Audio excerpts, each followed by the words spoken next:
السلام علیکم friends, welcome back to my YouTube channel daily tips with Asma. خواب میں گندم دیکھنا۔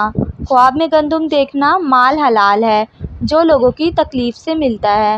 اگر کوئی شخص خواب میں دیکھتا ہے کہ اس نے گیہوں کھائی ہے تو اس کا مطلب ہے دیانت دار ہوگا، اور اگر پکا کر کھائی ہے تو غمگین ہوگا۔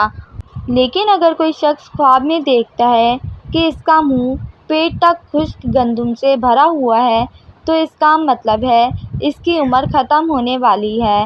لیکن اگر کوئی شخص خواب دیکھتا ہے کہ اس نے گندم کے گوشے کھائے ہیں تو اس کا مطلب ہے اس کو ملک میں تنگی ظاہر ہوگی۔ جبکہ اگر اس نے خواب میں دیکھا ہے کہ اس نے گندم کو خود بویا ہے تو اس کا مطلب ہے اللہ تعالیٰ اس ملک میں گلے کی بہار کرے گا۔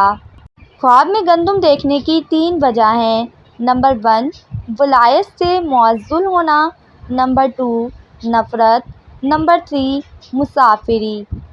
فرینڈز، اگر آپ کسی بھی خواب کی تعبیر جاننا چاہتے ہیں تو کمنٹ باکس میں کمنٹ کریں۔ Thanks for watching. اللہ حافظ۔